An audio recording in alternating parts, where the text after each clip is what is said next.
want to begin by just a couple of presuppositions. Beliefs. Do beliefs matter? People say we're not really into beliefs, ideologies don't matter anymore, and so on. It's complete and utter rubbish, not least because that itself is a belief. Beliefs incredibly matter, and I think that in actual fact, the most dangerous people you will come across are people who think that their beliefs are not beliefs. It's much easier to deal with a fundamentalist Muslim than it is to deal with a fundamentalist secularist or a fundamentalist atheist. I call the new atheists the new fundamentalist atheists, and they get so upset with me because they say we don't have a holy book and we don't have, and I say, yeah, but you do have fundamental beliefs.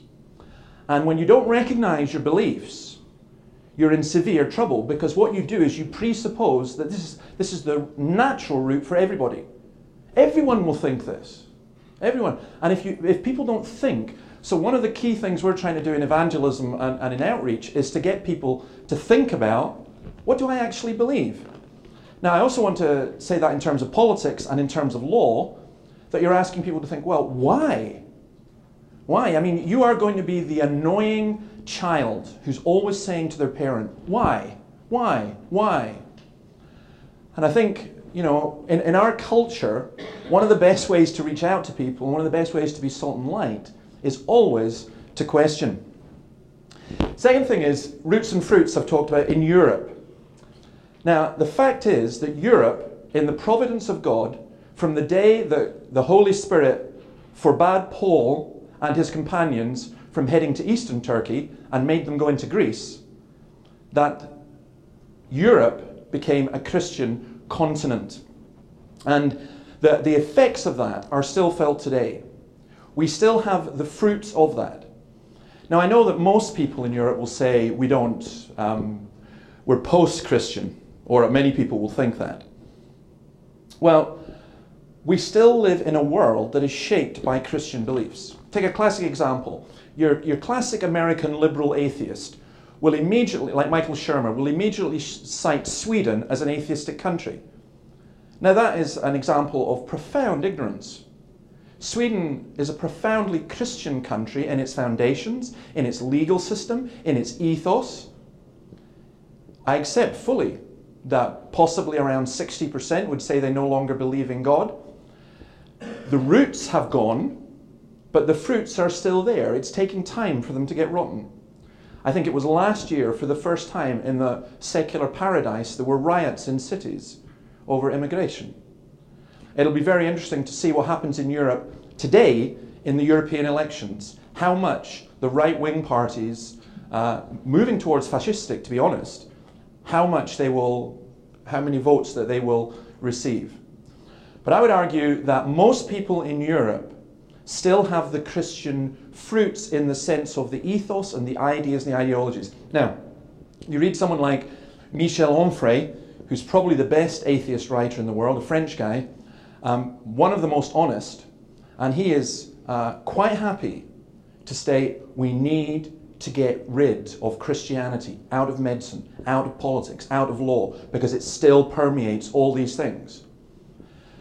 Most people, what they consider to be kind of natural, and oh yeah, of course that's the case, in actual fact it's not natural, it's something that they've received from Christianity. And I want to use that particularly as regards the myth of equality. And this is a key thing. The narrative in our culture from the elites and permeated through the media is that pre-Christian society, Greco-Roman society, was fundamentally democratic, philosophical, brilliant, and equal. That equality is a natural human thing. But in reality, you can, there's a guy called Siddentop who's written a book called The Inventing of the Individual, which is absolutely brilliant. And to my mind, he demonstrates absolutely clearly that the natural human condition, and he in particular is talking about in Europe, in Greco-Roman pagan Europe, the natural condition was against equality. And that equality and diversity and tolerance are the three mantras of our postmodern, liberal, bourgeois society. But actual fact, equality comes from Christianity. And I think that is, if you're going to take anything from this, I want you to think about that and to use that. Pre-Christian society was funded upon the beliefs that human beings are not equal. Some people are born slaves, some people are not. Radical social inequality was easier in a dumbed-down society. Now that's an important understanding. The Greeks and the Romans saw that everything was hierarchical and pyramid. Aldous Huxley, in his Brave New World, talks about a society where you'll have the alphas and the epsilons. You'll have different classes of people. Ironically, in a society, in our culture, which says that it's all for equality, we are, right from birth, we are putting kids into groups. We're saying you live in this housing scheme, you're born with this background, you go to this school, and so on. There's a radical inequality that is coming as Europe rejects its Christian roots. So the thesis of what I'm saying, and not a lot of people will have thought about this too much, but the thesis of what I'm saying is equality is fundamentally a Christian concept. Now, we'll see why that is as we go on. So I'll split it into three parts. We're going to look at theology and society, and by definition, this is going to be fairly straightforward. Theology. Well, what do we mean by theology? If you're a new atheist, you say it's fairyology. What's the point? You don't need to study theology. Only idiots study theology. It's a complete waste of a discipline. You will not find a single ancient university in Europe that was not founded on the basis that people were there to study theology. You studied theology and philosophy, and only after that did you do law and medicine. In fact, I would say you're a pretty awful lawyer unless you study theology, and you're a pretty awful politician unless you know theology and philosophy. That should be the basis of education, because it's quite interesting. We have this idea now. See, I grew up, I'm a farm worker's son from the north of Scotland. My dad left school when he was 12. But I grew up in a culture in which the idea of anyone from any background being able to go to university to get an education was the idea. That is rapidly disappearing. Now you go to university to get a qualification, to get a degree for a job. And that's a dreadful shame, because actually education in and of itself is a great thing. And that's something that we need to bring back into our whole Christian ethos, how much we actually value education. But theology is just basically the study of God, his attributes, being, world, and word. And at its most basic level, I cannot think of anything that does not involve theology. So it's a really, really good idea for you as a Christian to get theology, for you as a lawyer to get theology, for you as a politician to grasp some theology. I want to ask, what is society? The only way I can put it is very simple for me. It's the community of people interacting with one another. It's the idea of, in Greek, the polis. Now, in Scotland, we speak a kind of English. Polis is the way that we would say police. You know? So society is not the polis, it's not the police, but the polis is the community of people. Now, what I find interesting in modern day European society, I'm just going to throw things out all the time, by the way, that you want to pick up on. My methodology is always fling out grenades to people and plant them in their brains, and then you'll be lying awake at night one night, you'll be asleep, and suddenly this will go off and you think, wait, what, did he say that? How does that mean? Well, here's one in terms of society. I think that in Europe, bizarrely, although we talk about society, we are in enormous danger of atomizing into different networks and different groups. That actually, because of the internet, it's so much easier for you to pick and choose your friends according to people who think like you. And it's very easy, if you're a doctor, only to mix with doctors. If you're a right-wing politician, only to mix with other people who share your same viewpoint. In fact, that's one of the great barriers we have in communicating the Christian gospel, because so many people are just not listening and not talking and not having the conversation. Society consists of humans, from a Christian perspective, who are fundamentally equal. What Christianity brought in was, the Greco-Roman world said society was a hierarchical structure. But what Christianity said was, well, what if society is a collection of individuals who are all equally made in the image of God? What if the slave has a soul that's as valuable as the emperor's? Now, we so take that for granted that we don't realize how radical that actually is. And my belief is it took about 300 or 400 years for that to permeate European society. But it's beginning to shift out. The whole concept of the Untermenschen, the whole idea of, if you're Roma, somehow you're less significant as a human being. It's not just in terms of racism, but everything else. Now, Christianity just doesn't allow that. Christianity, to put it at its bluntest, does not allow me to walk down the street to see a man lying in his own urine, drunk out his head and going, he's just scum. He's not. He's somebody made in the image of God, which is what's happening to him, what makes what's happening to him so tragic. The radical thing in terms of society that Jesus changed is that the individual replaces the family as the instrument of immortality. Let me just go on to a quote I want to give you. This is from Siddentop. So in Paul's writing, we see the emergence of a new sense of justice, founded on the assumption of moral equality rather than on natural inequality. Justice now speaks to an upright will, rather than describing a situation where everything is in its proper or fated place. Paul's conception of the Christ exalts the freedom and power of human agency when rightly directed. In his vision of Jesus, Paul discovered a moral reality which enabled him to lay the foundation for a new, universal social role.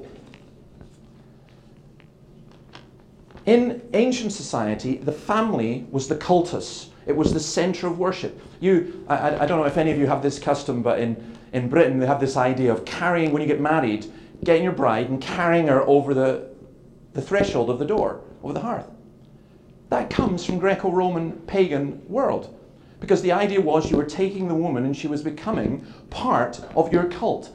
Because you had a family shrine. Now, that changed because you ended up having city shrines, and cities became the really, really important thing. But what Christianity did was it blew both those apart. Ironically, Christianity destroyed the concept of the family at one level. At another level, we'll see that it didn't quite do that. But sticking with what is society, society consists of human beings who have a will, a moral responsibility, and are at core sinful. Now again, you'll find in our culture, there's a pressure being pushed to say that's not the case. For example, if you're a genetic determinist, you're going to assume, well, people behave that way because it's in their genes. Everything that happens is foreordained by our genes. And ultimately, no one's responsible. I raped that woman because it's genetic. How can I be to blame? I have no free will. And that obviously impacts law and politics.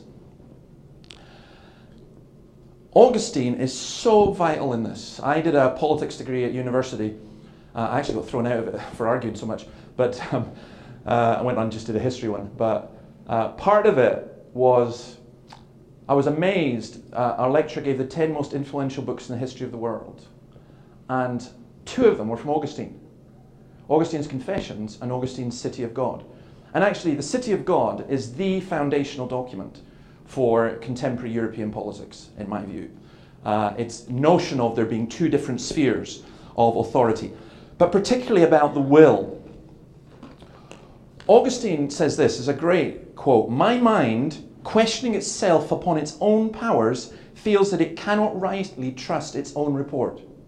See, Augustine taught human beings had a mind, but our minds were not absolute. You couldn't absolutely trust reason because our reasons are limited. Our new fundamentalist atheists go, well, if it's not reasonable to me, it doesn't exist. And you go, you arrogant person. What makes you think that your mind is so vast and so brilliant? But that's one of the fundamental beliefs that we have to get people to question. Christians will come with, I hope, a certain amount of humility.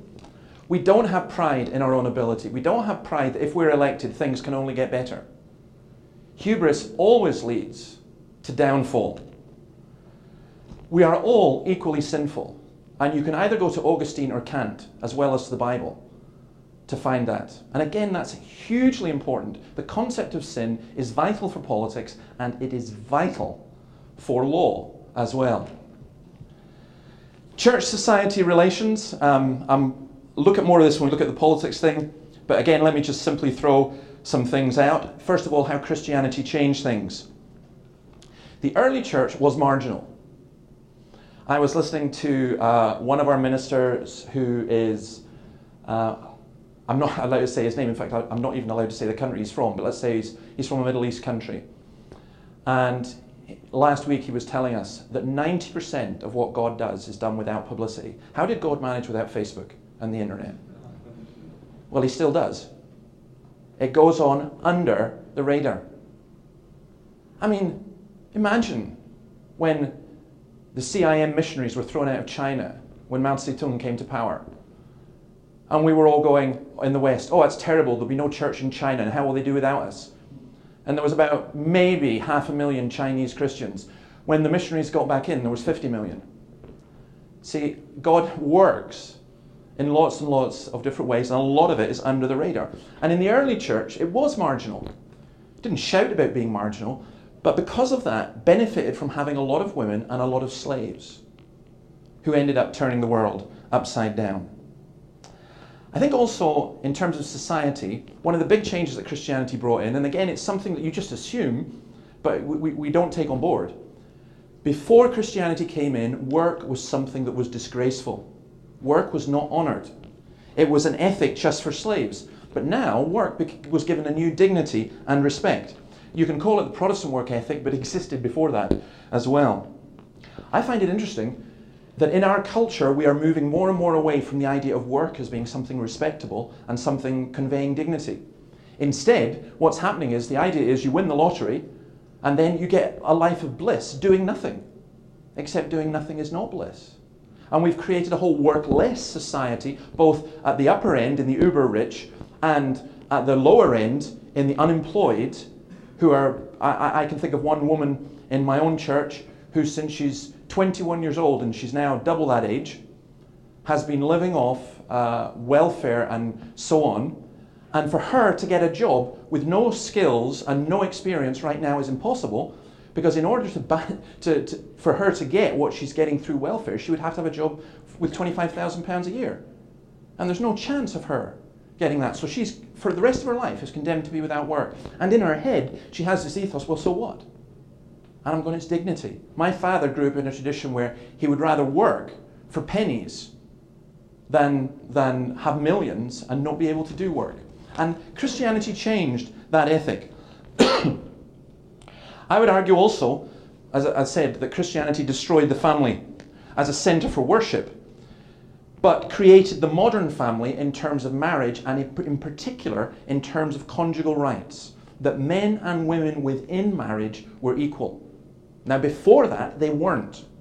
And incidentally, if you destroy marriage in the name of sexual equality, you are going to end up destroying sexual equality. If you destroy the Christian doctrine of marriage. I would argue that it empowered women by protecting them from abuse within marriage. And that's right from the beginning. And I would argue, of course, that the freed slaves. Aristotle, great Greek philosopher, what did he say? Some are free men and some are slaves by nature. Christianity totally tore that apart. Let's do a little bit on theology and the law. What is law? Application of the morals and principles of society to the whole body politic. Codified rules to guide and govern. I have a huge amount of stuff on Christ, the Christian, and the law, but I'm not going to use it because I said I'd finish at 11, and because that's all theology, and actually because some of it you can get if you watch that thing online. But it's very interesting, the concepts of law and what is involved. However, I do want to suggest that the law is designed to give freedom. We drove here from the airport. The law says that you drive, now I need to get this right, on the right-hand side of the road. The proper side of the road to drive is really the left-hand side, but you drive on the right-hand side of the road. Suppose you say, I don't need that law. I'm totally free to drive on whatever side of the road I want. Then people don't have freedom to go places because they end up killing each other. Law ultimately gives freedom, and I'm going to stress that. I'm just going to list a number of things and we can discuss these. Number one is freedom of religion. Let me give you a quote. We worship the one God. In fact, let me see if I've got it here. Yeah, from Tertullian. We worship the one God. There are others you regard as God. We know them to be demons. Nevertheless, it is a basic human right that everyone should be free to worship according to his own convictions. No one is either harmed or helped by another man's religion. Religion must be practiced freely, not by coercion. Even animals for sacrifice must be offered with a willing heart. You know what's fascinating in this? The whole idea of freedom of religion is entirely a Christian concept. In theory, it exists in Islam until you go to an Islamic country. Freedom of religion stems from the fact that Christianity in the first centuries never advanced by force, but always by persuasion. And if you look at the history of Islam, it's entirely different. Entirely different. So one of the things that we are genuinely arguing for is freedom of religion.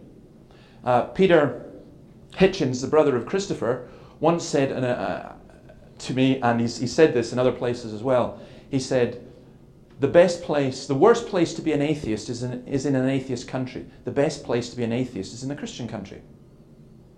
And I would say virtually the same of any other religion and philosophy. Secondly, I want to argue that law is by definition moral. If the material is all there is, then the law is entirely arbitrary. But Christianity taught that there was a moral law, and from that moral law, all other laws are bound. The law of God is revealed, it is written on our hearts, and it is reasoned. And ultimately, all law stems from that. So, you then end up with someone like Samuel Rutherford, the Scottish Puritan in the 17th century, writing a book called Lex Rex. The law is king. He didn't write Rex Lex. The king is the law.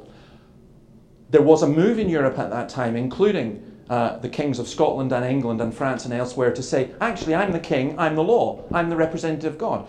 And people like Rutherford stood up and said, no way, the law is the king. Now, incidentally, we Scots like to claim absolutely everything. It's on that basis that United States of America was formed. We invented America, so just remember you owe us, those of you who are from America. You invented string cheese, we invented you.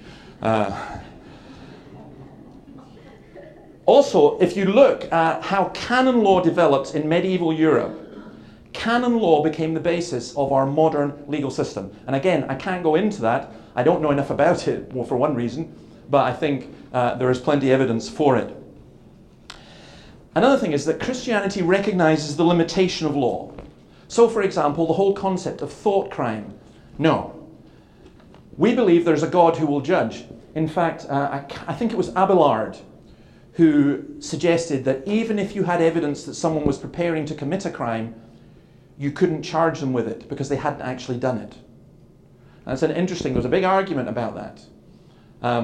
But it's interesting, in our society, we are going to move, because of an absolutist state, to the notion that even thinking the wrong things is a crime. But in Christianity, we say no, because we believe there's an ultimate judge. If you don't believe there's an ultimate judge, then of course you have to judge everything now. But we don't. I know somebody who was accused of adultery.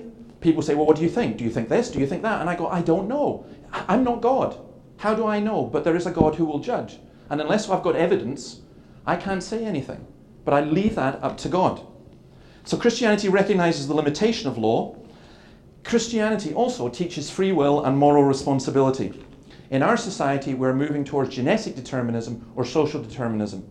And the key battle for those of you who are involved in law is going to hold on to the moral responsibility. It's like we have wee children go, it wasn't me. This is a very Scottish phrase. It was not me. It wasn't me. It wasn't me. It was the devil made me do it.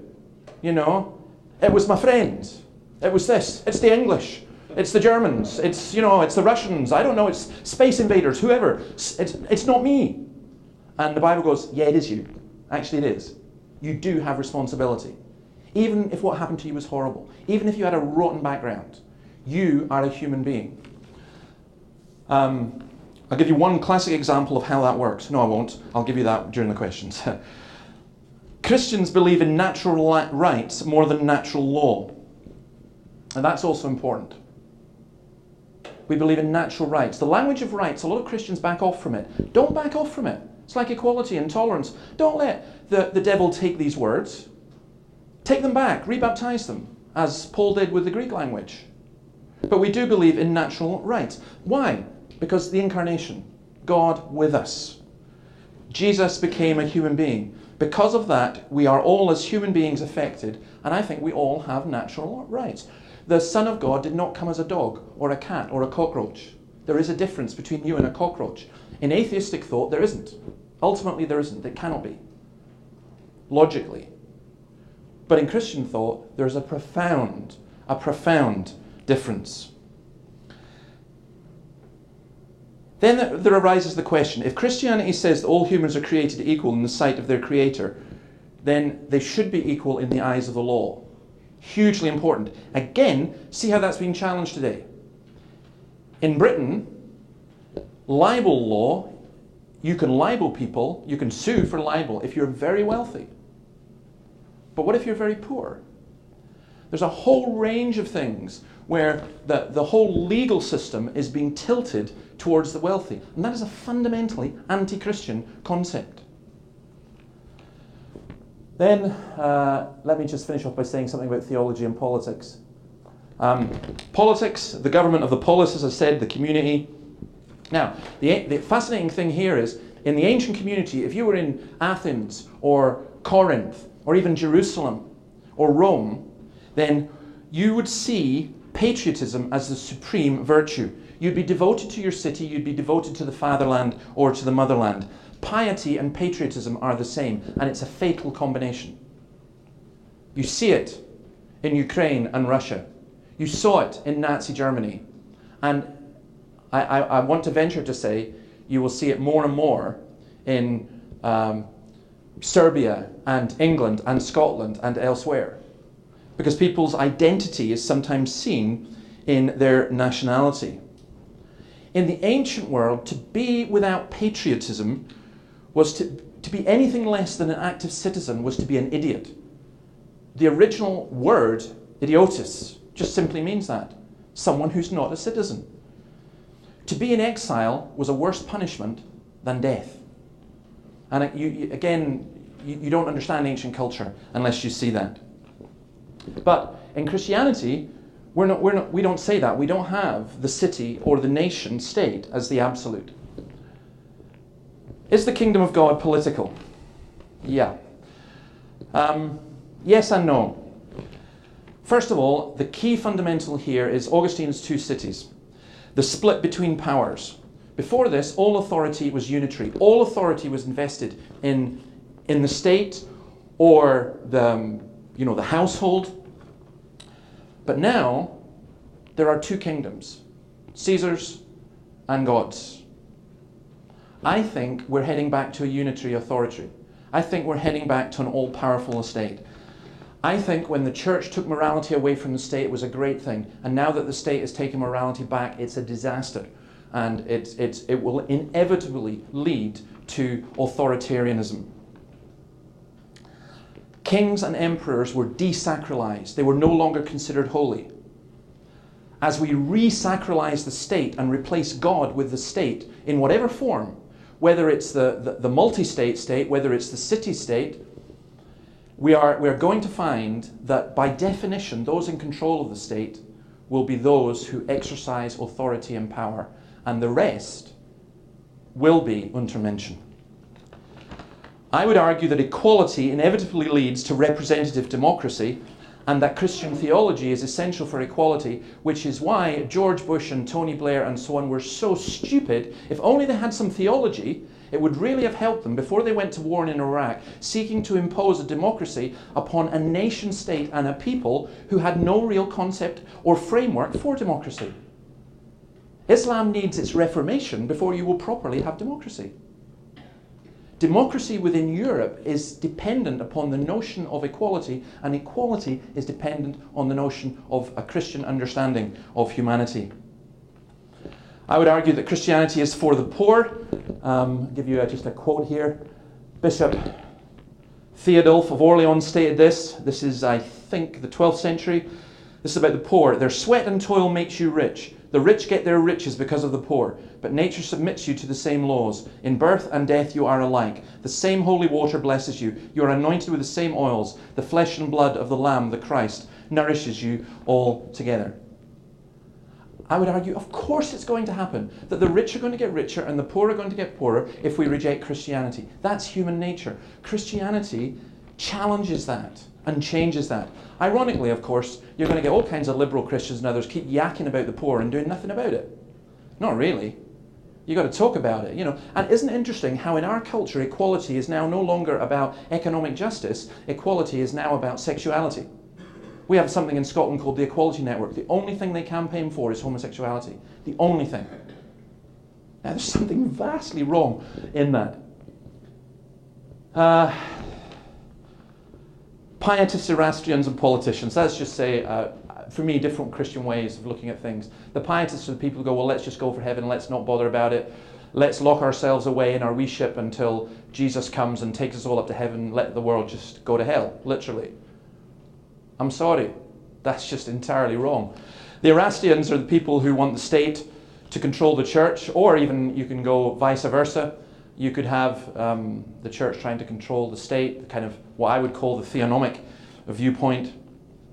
No, I want to argue this.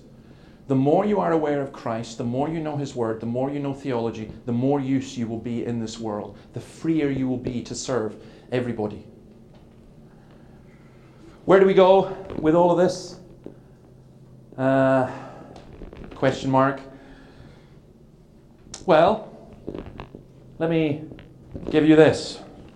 We hold these truths to be self-evident, that all men are created equal, that they're endowed by their Creator with certain inalienable rights, that among these are life, liberty, and the pursuit of happiness. Well, I'm going to exercise my liberty because time's up. I'm going to take 2 more minutes. Okay.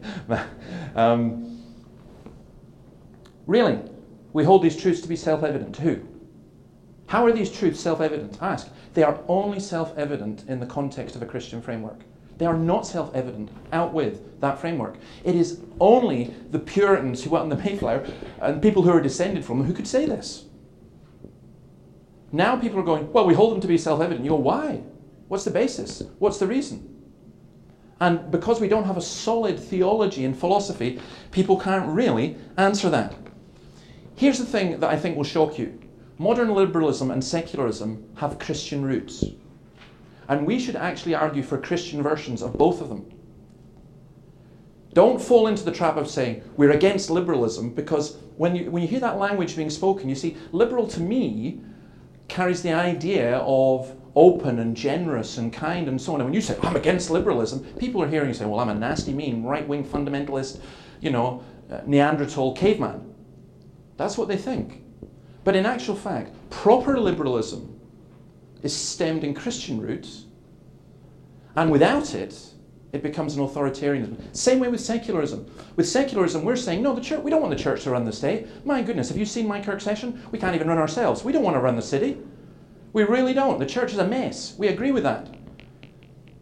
But you can have a proper secularism without a Christian foundation. That's what I'm saying. I want to argue that the 18th century Enlightenment or 17th century Enlightenment was not so enlightened. It denatured God and deified nature. That's a very important thing. Carl Becker, 1932, historian, said this, that the 18th century Enlightenment denatured God and deified nature. Sidentrop finishes off with this. If Europeans understand secularism in the term favoured by its critics as mere consumerism, materialism and amorality, they lose touch with their own moral intuitions. They forget why they value freedom. We need to bring people back to the moral depth of our own tradition. Only then can we see real progress. Otherwise, unless you guys get it together and get out there and change things, what's going to happen is instead of progressing onto a secular nirvana, we're going to regress to a Greco-Roman pagan view of the world, with all that that means. Now, the church flourished within that society, but it flourished and changed it. We need the church to flourish again, and we need the society to be changed. So.